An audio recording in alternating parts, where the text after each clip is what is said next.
మేము కాంగ్రెస్ కార్యకర్తనని మా ఇల్లు కోలుకొట్టారు 8 సంవత్సరాలు 10 సంవత్సరాల క్రితం. టీఆర్ఎస్ గవర్నమెంట్ వచ్చిన 2 సంవత్సరాల తర్వాత కోలుకొట్టారు. మాగంటి గోపీనాథ్ మా ఎమ్మెల్యే. అప్పటి నుంచి తిరుగుతూనే ఉన్నాం. డబుల్ బెడ్రూమ్ రాలేదు, మా ఇల్లు మా జాగా మాకు ఇవ్వలేదు. మా కాంగ్రెస్ గవర్నమెంట్ వచ్చింది, మా రేవంత్ అన్న వచ్చిండు, మాకు కొత్తదని ఆశతో ఇంత దూరం వచ్చాం. ప్రగతి భవన్లో చెప్పుకున్నాం, అప్లికేషన్ ఇచ్చుకున్నాం. ఇవన్నీ మా ఫోటోలు ఎంఆర్ఓలు గోలగొట్టారు. ఎన్నిసార్లు తిరిగినా కూడా, ఎంతమంది చుట్టూ తిరిగినా కూడా మాకు అవ్వలేదు ఇల్లు. ఇది మన ఎంపీ ఎమ్మెల్యే కాలనీ ఉంది కదమ్మా, జూబ్లీస్ డైమండ్ బిల్డింగ్ నుంచి లోనికి వెళ్తే ఎంపీ ఎమ్మెల్యే కాలనీ, ఆ వేకర్ సెక్షన్లో శివమ్మ పాపరేట్ డీల్స్ 126 సర్వే నెంబరు. మాకు ఆ ల్యాండ్ మా జాగా మాకు ఇస్తే చాలమ్మా. 50 గజాలు 48 గజాలు గవర్నమెంట్ వాళ్ళు వచ్చి కొలిశారు. సర్వే 158 జీవో కింద అందరికి ఇచ్చారు. నా పక్కన ఉన్న వాళ్ళకి ఇచ్చారు, నా పక్కన ఉన్న ఉద్యోగస్తులకు కూడా ఇచ్చారు, కానీ నాకు ఇవ్వలేదు. అదేంటంటే కాంగ్రెస్ పార్టీ వాళ్ళేమో టీఆర్ఎస్ వాళ్ళు అందుకు ఇవ్వలేదు. కాబట్టి ఇప్పుడు మాకు అరుణాచలం వెళ్ళి గిరి ప్రదక్షిణ చేసి వచ్చాను. టీఆర్ఎస్ గవర్నమెంట్ ఓడిపోవాలి, మా కాంగ్రెస్ గవర్నమెంట్ రావాలి, వచ్చి నాకు ఇల్లు రావాలి అని. ఆ దేవుడి వల్ల, శివయ్య దయ వల్ల గవర్నమెంట్ వచ్చింది, నాకు ఇల్లు కూడా వస్తుందని ఆనందంగా ఉంది. అదమ్మా.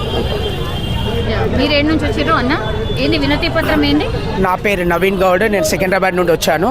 మా పాప ఇంటర్నేషనల్ ప్లేయర్, సాఫ్ట్ బాల్ ఆడుతుంది. యాక్చువల్లీ నేను గత ప్రభుత్వం ఉన్నప్పుడు మా పాప గారు సౌత్ కొరియాలో సాఫ్ట్ బాల్ ఆడడానికి పోయారు. అక్కడ నేను సికింద్రాబాద్లో పద్మరావణ కాన్స్టిట్యున్సీలో ఉంటాను. గతంలో పజ్జన్న అంటే ఒక మాస్ లీడర్. మేము కూడా ఇప్పుడు కూడా భారీ మెజారిటీతో గెలిపించుకున్నాము.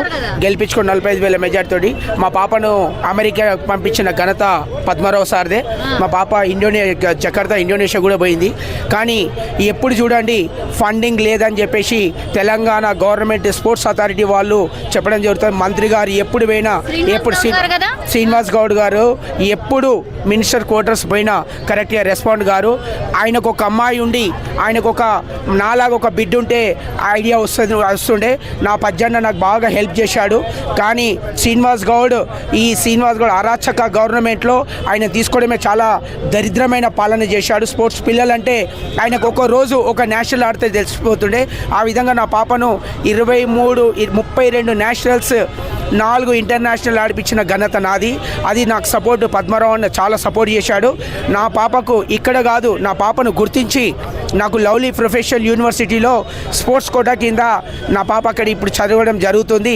ఇది ఇక్కడ రేవంత్ అన్న ఫస్ట్ సీఎం అయింది కాబట్టి ఫైర్ బ్రాండ్ ఒకటే నా విన్నపము.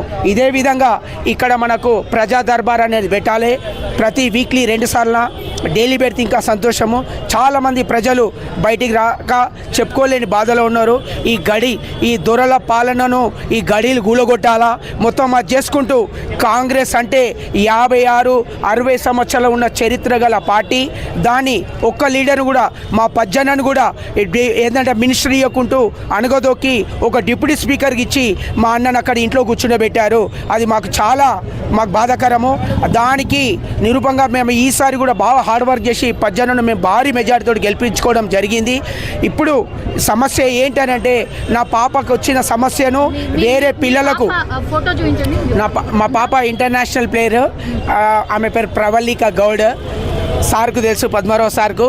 ఆయన ఉంది ఆయన దయతోటి మా పాప అమెరికా పోయింది, నాసా గోల్డ్ మెడలిస్ట్. సార్ చేయండి లేదు అన్నానంగానే నేను ఉన్నాను అని చెప్పేసి అన్నారు.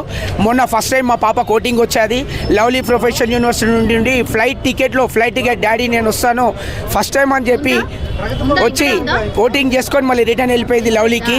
సేమ్ డే ఫ్లైట్కి వచ్చేది. సేమ్ డే పజ్జన్నను అంకుల్ నువ్వు గెలుస్తున్నావు అని చెప్పేసి అన్నారు భారీ మెజార్టీతోటి. కానీ కేసీఆర్ గుర్తించకుంటూ మా పజ్జన్నను ఇంట్లో దాచిపెట్టి మొత్తం చేశాడు.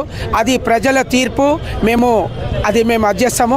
కానీ స్పోర్ట్స్ పిల్లలకు ఈ విధంగా అన్యాయం జరగొద్దని చెప్పేసి నేను కోరుకుంటున్నాను. ఈ ప్రభుత్వము ప్రతి స్పోర్ట్స్ అబ్బాయి, నా పాపని కాదు చాలామంది పిల్లలు ఉన్నారు, దాంట్లో కోటా అనేది ఉంటుంది 2% అని బెటర్. ఇంకా కోటా అనేది పెంచాలి. ప్రతి పిల్లోడు, ఒక్కొక్క అమ్మాయి ఒక మండల్ లెవెల్ నుండి, ఒక స్టేట్ లెవెల్ నుండి, ఒక నేషనల్ నుండి ఇంటర్నేషనల్కి పోవాలంటే చాలా కష్టము. ఈ స్పోర్ట్స్కి సంబంధించి మన రేవంత్ అన్న, మన ఫైర్ బ్రాండ్ గారు ఈ విధంగా ఇప్పుడు ప్రజా దర్బార్ ఎట్లా పెట్టారో స్పోర్ట్స్ పిల్లలకు ఫస్ట్ ప్రియారిటీలో బాగా గుర్తించి ఎవరెవరు జెమ్స్ ఉన్నారో వాళ్ళందరినీ ప్రతి స్పోర్ట్స్ పిల్లను ఒక గేమ్ అని కాదు, నా పాప షార్ట్ బాల్ ఆడుతుంది, ప్రతి గేమ్ను గుర్తించి తొందర రిలీజ్ చేయాలని చెప్పి నేను కోరుకుంటున్నాను.